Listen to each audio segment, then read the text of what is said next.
Hey guys, this will be video 6 for the how to design build a 1950s era solid body archtop jazz guitar per Stuart McDonald templates and then per our own design as well. I'm going to pick up pretty much where I left off in video 5, working on the neck and getting it ready to move forward. But I just wanted to go over a fine point about this whole project in general. I don't know if I've mentioned in this video series, if you're really serious about this guitar project or building something yourself, I'll be surprised if you're not already aware of this video series. But there's a guy by the name of Keith Williams. He has a channel called 5 Watt World and has done an incredible job documenting a lot of the history behind guitars, amps, you name it. But he has a great series on basically the history of the Les Paul, a short history of the Les Paul or something like that, and he goes into just great detail. When he starts transitioning into the 1955-56 era guitar, that's when the custom was introduced. I believe, I don't think there was a custom in 1954, but I think the custom was introduced in 55 and 56 and then maybe on a little bit longer. But nonetheless, in his video series, there's some great information about this guitar that we're building, which is all Honduran and mahogany. See, because most Les Pauls have the maple cap, and even Les Paul himself said he preferred the one with the mahogany cap because it was a warmer, more articulate sound. I've played a bunch of guitars, and there's some truth to that, but for the most part, I can come in with two different. I'm trying to get my finger on a pick over here. I can come in with just those two different picks, and the pick on the top will make the guitar sound like it has brand new strings on it. The one on the bottom, I can choke up on that pick and turn it into like a P90 sounding guitar, kind of clear or either I can choke up on it and get some real muted, soft tones. So never underestimate the power of the pick. But nonetheless, check out his video series, and we're gonna I'm gonna reel myself back in, as I say, and we're gonna build a guitar here. But in case you don't know what it is we're building, that video series will really help reveal to you what's going on in this video. I didn't even really do a point list. I just had to read from this because the title is so darn long, and I just want to make certain that I don't leave anything out. But nonetheless, I got the and tell you what, let me do this. Here's what we're going to cover in the video. We're going to primarily be focusing on how to do the center line, building up the center line, whether it be just scarf joint work from scraps because it's paint grade and we're using epoxy, or we're going to transition into working with this really beautiful Bolivian stuff that, as you can see, no matter how thin you cut it, it seems to stay perfectly straight and true. Unbelievable tap tones as well. So we'll be going into conversations about that. I'll be talking a little bit more about layout, just clarifying some statements I made. But most importantly, as I have revealed in the last video series, why you need to be so thoughtful before you pull the trigger on your power tools is because you may cut something that you need later on, or you'll learn this after you build about 5 or 10, 15 guitars. You'll start wishing you hadn't have used a certain board for a certain thing, so much so that you'll end up keeping almost everything to the point you're a hoarder. But I like the fact of keeping up this old nasty scrap stuff because what these two little pieces have revealed, they will now become the maple ears that will finish out the headstock. So I'm going to be going into detail about why you don't throw your stuff away, why you label it or tape it off, because what is this? For the most part, this came from this 58, 59 replica maple top, and it is the one that I book matched.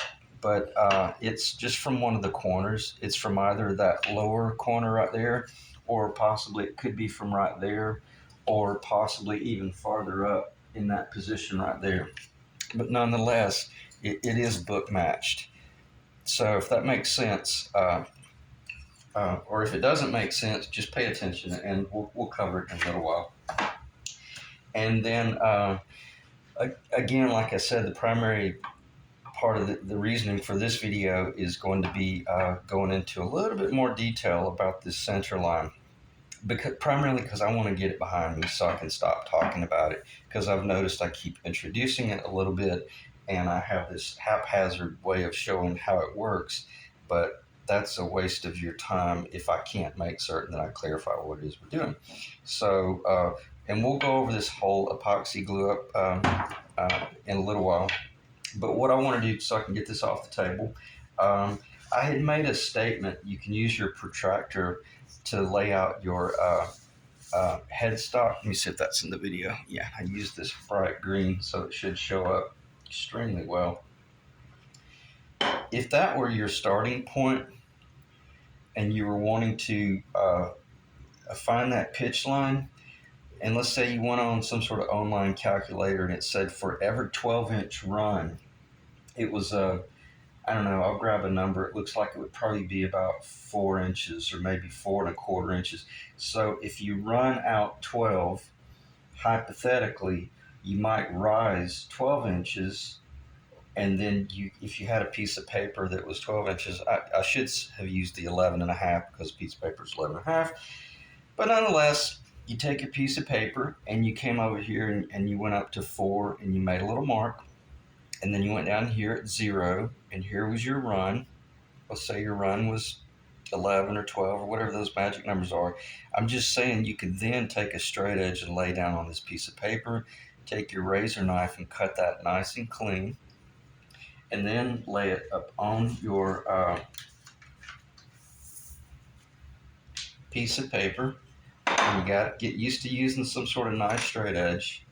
And then I'm going to move this in a second, but you just push that up against that straight edge and you remove your straight edge, and your 0 starting point is right there. Now you just hold this down and you just draw your straight line. And then from this point right here, measure over about a 1/2 inch to 9/16. Make a little mark right there. Come up here, whatever that distance is, we'll say it's about 6 inches. Come up to about right there, measure down 5/8 of an inch, a little bit more if you want to be safe. But I like the idea of drawing the exact finished guitar, and then when I lay this template down on a board, I don't have to ask myself, did I accommodate for the thickness of the guitar, or did I add a little bit, or did I not add enough? I don't want to be guessing when I'm cutting. When I lay that template down, that's pretty much the guitar. I will make those judgment calls later on. So I say go ahead and make that mark at 1/2 of an inch to 9/16, whatever your target is, 5/8 of an inch, whatever your target thickness is right here, total, less 1/4 of an inch. Let's say your target was a 1 inch thick right there at the first fret location, and you're going to be wise and you're going to use a 1/4 inch thick fretboard. Then if your total thickness was 1 inch, we can do that math without even a pencil in hand. That should be 3/4 of an inch, right? So you make a mark at 3/4 of an inch, and you go up to the 11th fret. You remember what I said? Just add 1/8 of an inch. Or if you want to build a jazz guitar, maybe go 3/32 of an inch. They're a little bit flatter. They're not quite as thick. You want to build a shredder guitar, keep them pretty much flat or very close to flat. Maybe only go an additional 1/16 of an inch thick. So what I meant was you don't have to have a protractor. You can just use little pieces of paper, or either once you do, you might amass a little file of 14 degree 15 degrees, 17 degrees, so that you get to the point where you don't even have to think. You just open up your file and you grab one that says, yep, I want 17, and you throw it down per your mark, draw a line, put it back in its little file, and walk away. So that's what I meant by, you know, if you don't have a protractor. All right, I'm gonna stop talking about that. But what I will do is I do want to transition back into talking about the headstock ears just a little bit, even though this is kind of jumping the gun. I want to get this off the table. I want to get this table as clean as I can so that as I transition into some of the other details, I'm in good shape. All right, so this is the base side, and I know that basically I've got this stuff right here going on. Okay, you ought to kind of be able to read between the lines of why I'm offsetting that 1/8 of an inch off the center. If you don't know, I'll just hold your hand. It's because the thickness of the truss rod. Okay, and then I got to ask myself, how much more material do I need to finish out that headstock? And it's like, only enough to make me dig through a box and look for a board that that I need to add to finish off that headstock. And that's how you build a guitar. Would it matter if you're having to do this right here? No, of course not. It's okay. It's all right that the headstock ears are a little bit bigger. And let me. I don't want to spend too much time with this other than to just show you. Let's see if I can get it in the camera. I'm just gonna see if you can tell me where the headstock ears are. I can see them. I can see one headstock ear starting right here, and I can see one starting right there. But where I'm going with this is a clear coat finished guitar, and those headstock ears literally grew right next to these ears. They were receiving the same amount of water and growth from the tree as this part. In other words, they were side by side when I roughed them out. This was a very much thought out cut and placement. Let's see if I can do this without, I don't want to crease that paper back there. Even so much so when you get up here, you can't really see them. If the grain is going in a certain direction, the grain's going to keep going in another way. And then your coloring, everything about your coloring, it stains out very well. Those are the type things you have to do when you're doing a clear coat guitar. You got to be really good and very thoughtful about these joins, because mahogany, the chatoyancy is what it's called. It's kind of like the effervescence. It's kind of like looking into the eye of a cat or a tiger. You see the depth. That's kind of what that is. So when you're adding those ears onto a headstock, in other words, if you're building a 58 to 60 replica, you gotta be much better at adding those ears to the headstock as compared to if you're building a paint gray guitar. So that's why you don't throw any of your drops away, regardless of how cheap they might look or how just, or torn up or rot. Just everything about them, don't throw anything away, because you'll be surprised you'll be able to use it later on. And how do you add those ears? Well, I'll have to straight line them, because, let me do this again.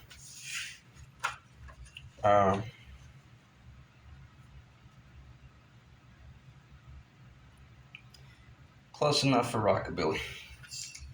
All right, so I literally will only, I got a gap. In other words, I got to get rid of that gap. Okay, so I'll have to straight line it right there a little bit.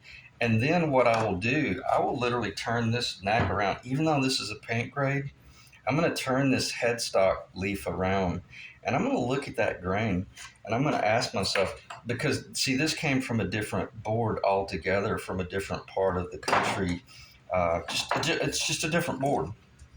So if I want to, I can come in here and start messing with, looking at grains and are they going to work? If it does work, it'll be dumb effing luck. Okay. But every now and then it does. Sometimes it works. But again, the more I thought about this neck, I am going to build it up so it'll be really pretty, but I'm going to sell it as a paint grade, possibly even a replacement neck for a Les Paul custom, because I do offer that. I offer a lot of replacement necks for vintage guitars. So if I'm selling it for a custom, they're going to be more attuned to going with the maple because they did use the maple on the Les Paul custom through the 70s, maybe in the 60s. And on that note, they'll be able to do either a short tenon or a long tenon, et cetera, et cetera. If they wanted to do like a real rough uh, distress look, they could take all the paint off the neck except leave some of the paint up here and expose the center line work that I'll do. So there's things they might do later on, but nonetheless. And then again, we might just go ahead and build a guitar. So I can get this off the table now that we've talked about. That's called headstock ears. And you just never throw anything away because you'll realize that little board is going to be just big enough to make that ear, and it really wouldn't have any other use. And I literally will be able to. I won't even be sawing off the remnant. I'll be just sanding off the remnant. So, all right. Now what? Let's see. What should I do? Let me check the time as usual. Oh, it's pretty easy to see those numbers with that lime green in the background. But nonetheless, I'm about to get it off the table because it has served its purpose as well. We talked a little bit about the Bolivian rosewood in the past. This is called Pau Ferro, and this is about the closest thing I've seen to Brazilian rosewood. Probably just as good, if you want to know the truth. And believe it or not, even the Indian rosewood is a beautiful wood too. It has some nice colors to it and a phenomenal tone. But the reason I have this on the table is I'm about to go into extreme detail about roughing out prized material that you've had in-house for a certain project for a long time, but you've kept it on the back burner. But now we know that we need a little bit of it to kind of stretch this neck, and I think we're all on the same page. And again, you're always, if you're going to cut something, think what the actual cost may be. If I cut something out of this corner, or if I cut something out of this, I'll never get to use that as a headstock veneer. Okay, and the question would be, how many headstock veneers can I get out of it? Is it even possible to get two? I don't think so. I think I've already done the math, and this one was just right at the threshold. Yeah, see, this is one of those things where if this board were only just 3/4 of an inch longer, I could have gotten two headstock veneers. Now, could I get two Martin headstock veneers? Probably so, like Martin acoustic, but never throw anything away, obviously, and never cut anything until you've really thought about, what is it that you need, and are you willing to actually go ahead and take a chance? And sometimes it's a calculated risk. Well, let me back up. It should always be a calculated decision. And what I have here is a tracing of my 1960 Gretsch 6120.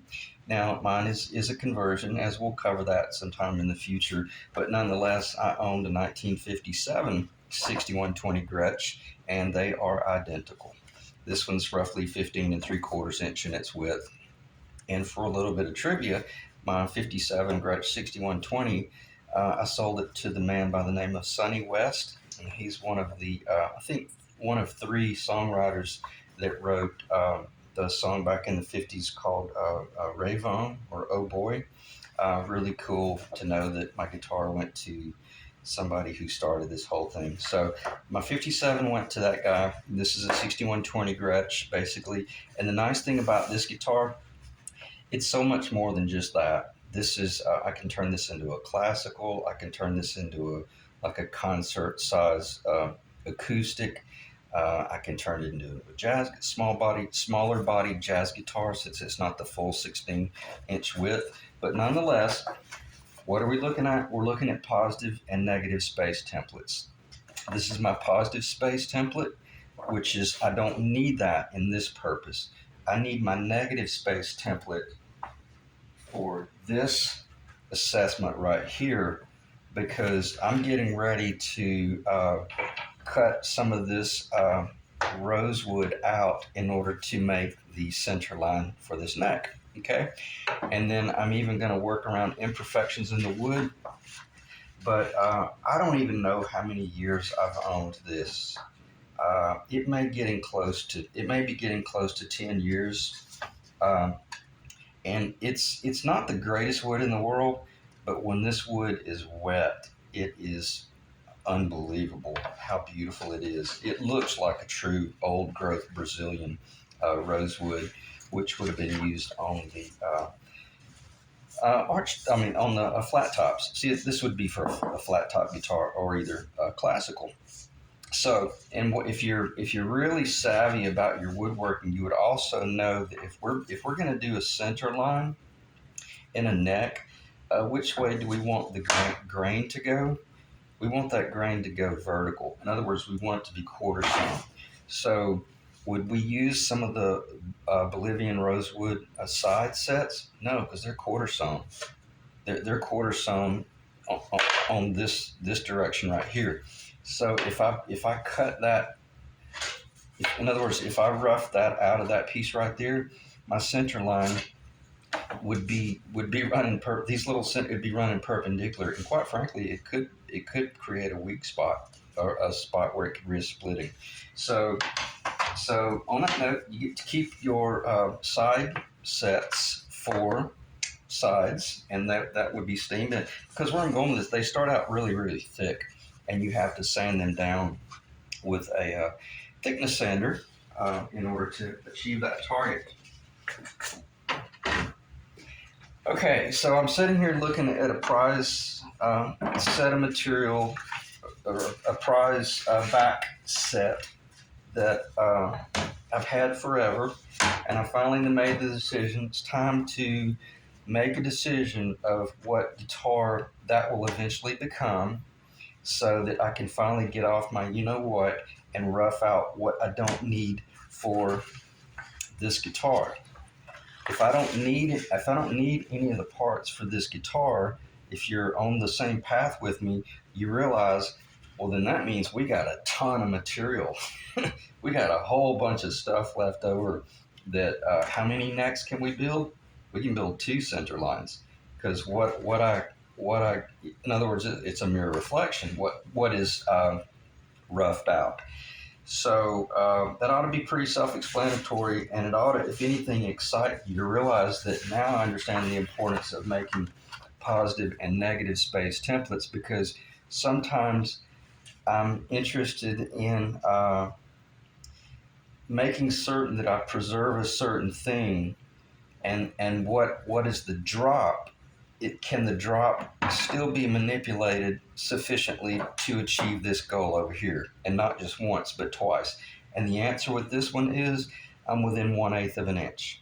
I can do it as long as I don't have to straight line this center line too much. So on that note, I know that this center line has not been straight lined yet, and I don't want to put the brakes on this job and set up shop to straight line this perfectly, because I'm not ready to do any glue up right here. Why? Because I may completely change my mind, and rather than building the guitar this way, I may build the guitar this way. Yeah. Or I may build it this way. Why? Because I might get a guy that calls me and go, hey man, I'm a left-handed player, and I saw that you could build like a rosewood jazz guitar, blah, blah, blah, blah. So, you see what I'm saying? Excuse me. But I'll make certain that I leave myself a little bit of leadway, but not at the expense of I'm just thinking myself to the crazy station. I don't want to do that. And I'm already at that point, but what I've pretty much decided, not the crazy station, I'm already at the point of I've made the decision of this would pretty much be the guitar right here that I would be building, because it has this really rough, knotty area right here. Man, I love stuff like that. To me, that's cool, and I know it doesn't affect the tone after I work with it with my jet glue and my penetrating epoxies or penetrating CA glues. Um, I'm going to take advantage of all the beautiful figure and enjoy it because it's going to be an exposed guitar.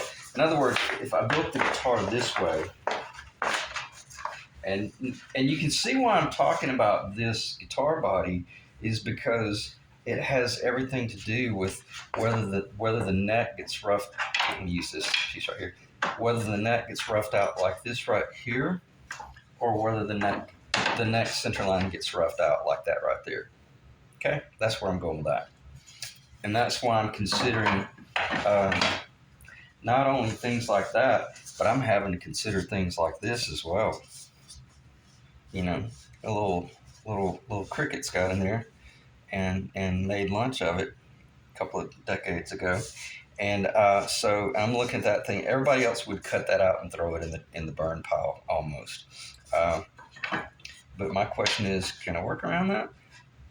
And I haven't answered that yet. I've almost got an answer for you, and that answer would just about be, all right. Here's the deal. If I'm gonna lay it out this way, I don't even need it to go all the way to the top. It really only needs to go all the way to the top, less about a quarter of an inch. If it goes all the way down 3/8 of an inch deep, then I lost the ability to do the round bottom. But as long as I make certain that I think along that line, and I realize that, man, if even if I just hold it high, just about 1/8 of an inch, doesn't matter. It's going to get routed out anyway. And what goes on back here, if I had to do a little cap fillet, doesn't matter because it's all buried in the neck anyway. All I'm saying is, don't just look at that and go, oh, that's trash, throw it away. Are you kidding, man? This is, and I don't know if I clarified it. Oh, I didn't clarify it. Here's the whole objective. This is plain sewn, okay? Plain sewn. And that means when you stand it up, it's quarter sewn. So most people would look at that and go, oh, it's just trash. It's nothing. Are you kidding? That's quarter sewn Bolivian rosewood, Pao Ferro, that once it has clear coat on it, you'll find it so difficult to paint that because it'll be so stunningly beautiful against the maple. And if I'm right at the edge of that little bit of wormhole right there, then I achieve my goal. Now, you don't want to start splitting hairs and cutting things so close that you don't give yourself room to think, because you wouldn't want to do something like this right here and then start drawing everything out and realize, oh crap, I didn't think about that needing to be a little bit longer. Why? Because I know that that's the exact distance I need for that piece. So as long as I hold true to that point right there, bring it up to that top right there, maybe about an 1/8 inch high, and I start assessing it, and then I start asking myself, well, I'm right at the threshold down here. So as long as I get really conservative and go beyond the little wormhole, I can see how the wormhole is going on an angle like this, and it's not coming through on the other side. See, this is where I had made notes on this a long time ago. Don't get all excited on this pretty side and forget to factor in how bad it is over there. So that tape serves its purpose, and if I scoot this down a little bit and get really conservative, then I know that I can still build um, the neck, as well as I can still get the guitar. Okay, so sometimes you're working in tandem with or you're working aligned with other materials, and that's pretty self-explanatory.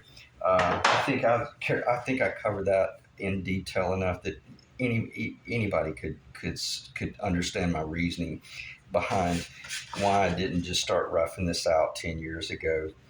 Not because I was planning on building a neck, but I think along those lines of, if I buy a board, I always know, well, that's awesome. I'll use the drop to do center lines, because if I ordered this board right here and it was super thin, then I might not be able to use what's left over. But if I bought this in the rough state, this is right at 1/4 of an inch, just ever so slightly under 1/4 of an inch.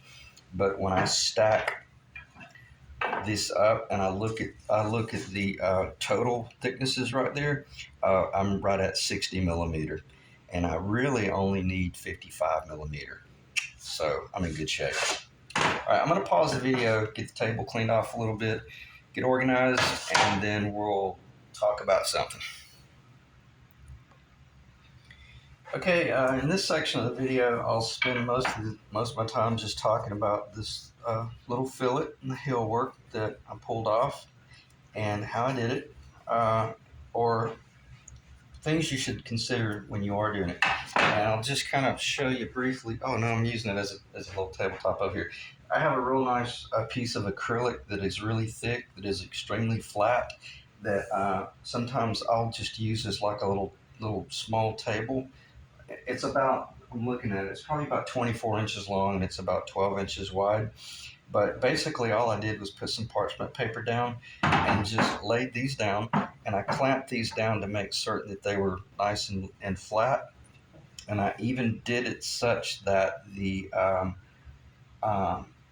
outside edge was down, so that if there was some variation, see, like this is a little bit thicker right here, then it was nice and flat out here, so that would get sanded. Again, this stuff is irrelevant because it's all buried, but I just wanted you to see how I made certain that I didn't let this board slip down and get beyond my point, because I cut things so close, I couldn't risk this add-on fillet dropping below this 1/8 of an inch, because that might force me to have my complete tenon even be shorter. Well, no, because you wouldn't see it, but neither here nor there. I just made certain that it was oversized. Okay, and mixed it or did it with a T88 epoxy, which if you haven't heard me talk about T88 epoxy, stick around long enough, you will, and I'll teach you how to mix it.